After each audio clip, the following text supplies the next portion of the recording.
Are you scared yet? Because I am just a little bit, but not as scared as Elizabeth, though. Apparently, we lost one along the way. Elizabeth couldn't make it up anymore, and that's okay. You told me that about 30% of people stopped where Elizabeth did and said, you know what? I saw enough, because the view from there was fantastic. We just saw it in the last segment. But you know, I dare to be bold. Yeah, and there's a I dare to shake in the wind. There's a slight badge of honor making it to the top too. So Totally. one more badge. So one more badge. So let's do it, and we'll take you along the way. I'll show you my literally the tightest grip I've possibly ever had on anything. As you can hear, the wind has just picked up, and I'm really feeling it. Okay, so up this way. To the left. Okay. And now you can see you got it to the top. And now I can say, I got to the top.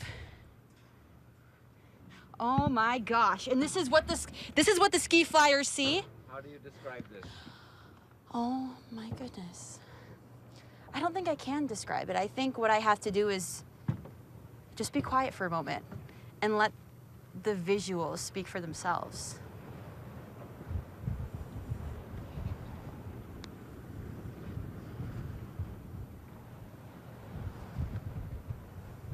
And the river you see is the Black River. That's got, and from here down to Lake Superior, there are 4 or 5 gorgeous waterfalls that you can also, when you come make the trip here, you can go visit the waterfalls.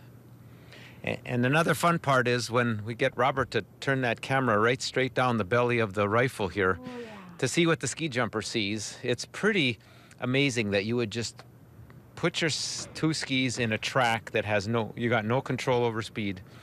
The speed has been determined, and you just take off and don't even see where you're going to land. It's pretty incredible. It's a sport of faith, really. Look at what the ski jumper sees right now. Tia, just straight down. It just got crazy. And now you can feel it moving. Yeah.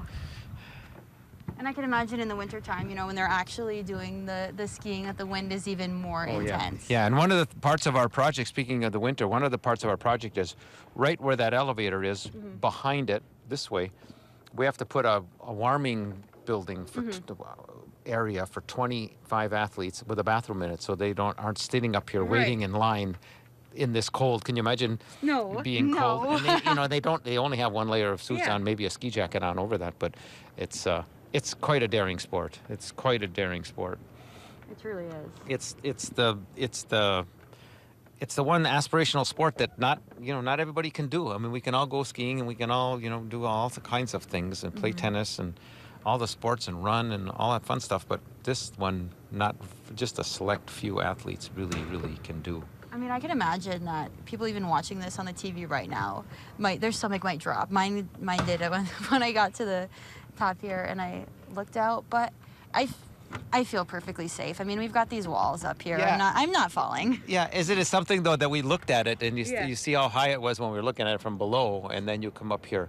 And like I said, Sandro Pertilli looked at another director of FIS and said, some of our athletes are going to be afraid up here.